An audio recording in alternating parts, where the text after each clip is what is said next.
Bonjour la France. What the fuck? Des infos qui pourraient changer le monde. Bertrand, ça va? Parce que je vous sens un peu préoccupé depuis ce matin, en fait. Écoutez, ce que j'ai appris, Daphné m'a empêché de dormir. J'ai perdu mes repères. Mais je vous cache pas que je suis très étonné d'être le seul à être anxieux autour de cette table aujourd'hui. Depuis 24 heures, le monde a changé, Daphné. Nous sommes le jour d'après. Le jour d'après quoi?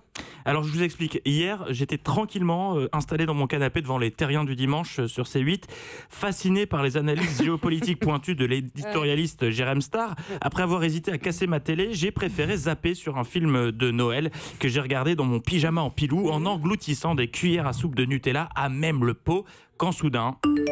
un push BFM Business a surgi sur mon téléphone. Quelle vie horrible! Ah, mais c'est trépidant. Je me suis dit, si c'est BFM Business, mon gars, c'est que c'est forcément grave ou sérieux. J'ai donc cessé toute activité pour lire la dépêche. Et là, mon monde s'est écroulé. Scandale! La recette du Nutella a changé. Ouais.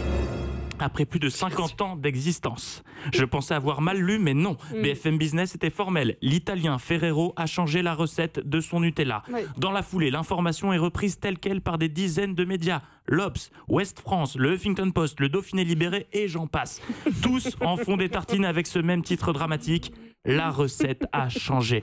Vous l'aviez pas vu venir celle-là? Non, mais comment on peut le savoir puisque personne ne connaît la recette? J'ai mené l'enquête, Zaza.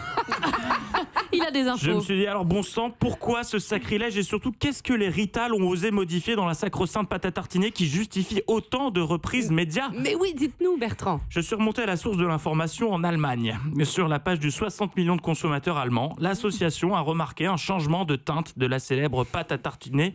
Elle est plus claire qu'avant.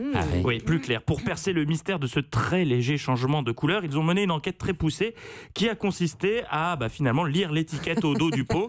Et c'est en analysant la composition qu'ils ont découvert l'impensable. La recette a bel et bien changé. Wow. Le changement qui a excité des dizaines de journaux et que Ferrero refuse de commenter pour l'instant porte sur la quantité de lait utilisé. Alors attention, accrochez-vous. Ça explique que ça soit plus clair. Ah bah oui, c'est spectaculaire.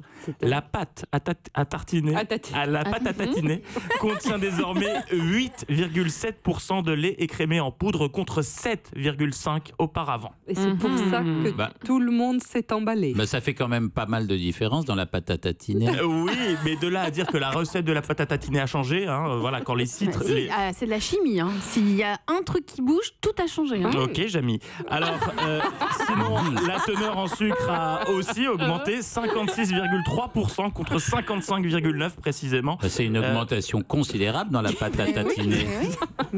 C'est dingue. Et la teneur en graisse a légèrement chuté, passant de 31,8 à 30,9. Mais le plus gros changement concerne l'huile de palme qui a... Ah bah non, il y en a toujours autant. Bon bah rassurez-vous les enfants, le Nutella n'a pas tant changé que ça. Merci Bertrand Chameroy, merci beaucoup. Il est 10h46, n'hésitez pas à réagir sur cette transformation de la pâte à tatiner. Orthophonie. Oui. Maintenant, il lui manque une lettre à la pâte à tatiner. Europe 1.